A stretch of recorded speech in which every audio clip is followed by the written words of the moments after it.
What is the scariest story you know that is 100% true? 1.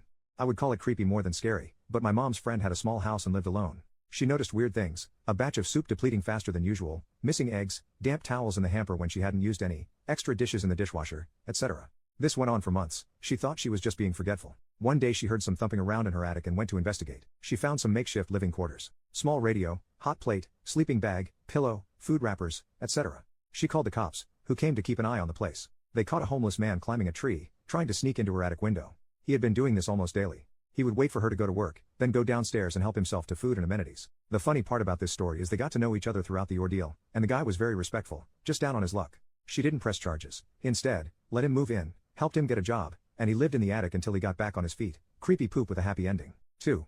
My mom was driving, and a guy ran out on the road, so she stopped so she couldn't hit him. It was nighttime, so it was pretty dark out, and 3 other men emerged from the forest around her, all trying to use the door handles of her car to get in. She locked them, luckily, and gassed it to the nearest town.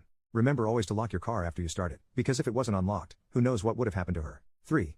The 1904 Cincinnati Privy disaster. In 1904, 9 schoolgirls drowned in an outhouse after the floor collapsed. They drowned in human waste. 4. My friend's boss bought an Audi A4 convertible back when they were new and interesting. One of the talking points was the pop-up roll hoops that were hidden unless you rolled it. A few months after buying it, he got to test those roll hoops out, as he lost control and skidded down a steep bank about 10 meters, 35 feet, deep. The roll hoops did their job, and he survived with just cuts and scratches from the bushes he plowed through. The car ended up the right way up and he got out, walked back up the bank to the side of the road, then got on the phone to the police to report the accident. While he was standing there, a driver from a car that had seen the accident came over to speak to him. Approaching from behind, the other driver asked if he was okay. My friend's boss turned around to reply and dropped dead. His neck had been fractured but was in one piece right up until he turned his head, when it severed his spinal cord. 5. Artemis Pyle, the drummer from Lynyrd Skynyrd, survived a plane crash and walked to a nearby house only to be shot by the homeowner. The homeowner saw a bloody, long-haired man and winged him. Pyle survived that as well and made a full recovery. 6. I worked for U-Haul when I was 18, and it was located opposite a club that was known for being sketchy. I came in to open one morning, and it was common for people to knock on the door, hoping to get in early and get their truck. On this day, I hear frantic knocking on the door. I'm there alone still, so it kind of startled me. I look and there's a woman, completely naked, covered in what looks like blood. I called the cops, grabbed one of the moving blankets, and went outside to cover her up. She smelled really bad and was a mess. It ended up being blood and her own poop she was covered in. Found out later she was drugged at the club that night/early morning, roped, and left blacked out in the alley. It was just a fucked up and surreal situation to be involved in. 7. I was in a crappy motel. The room had bed bugs. I was too exhausted to go to the front desk. I just needed to make it by morning. I slept in the tub. Hours later, I heard someone breaking through the window.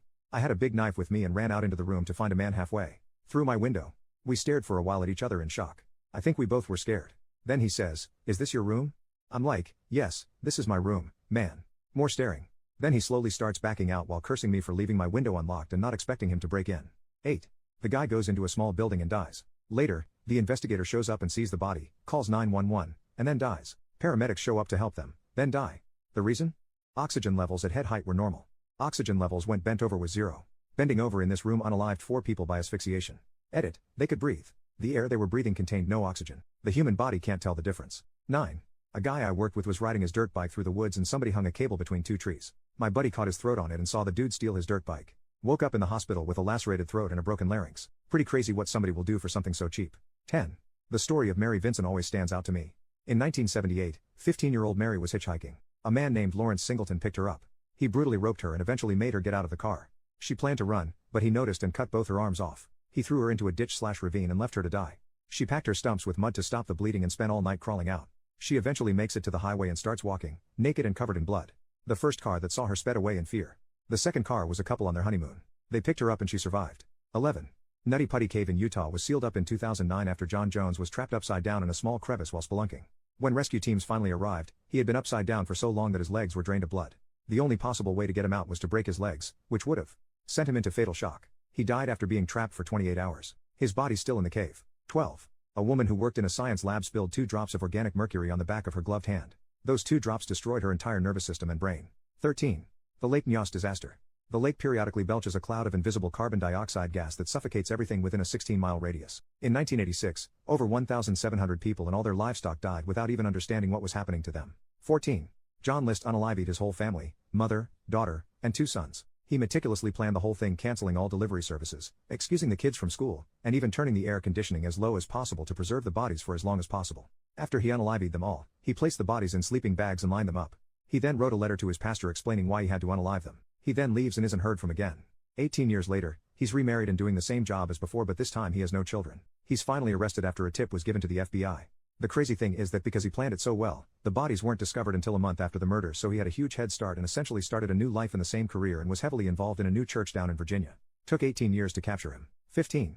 Was working the evening shift at a gas station. A man comes in all disoriented. I go to help him out. He has a gash on his head and doesn't know where he is. I couldn't see any crashes around, so I assumed he had fallen. Usually we are supposed to stay inside the glass-shielded register area whenever anyone is in the store. I, being a nice human being, went to help while calling the police/EMS. They got there and checked him out. They thought his head may have been fractured. Took him to the ER. I went back to work. Cops stopped back by for some coffee a few hours later. They told me the guy got hit by a baseball bat trying to break into a little girl's bedroom and was wanted for rope and murder in 2 other states. I never left the register area at night again.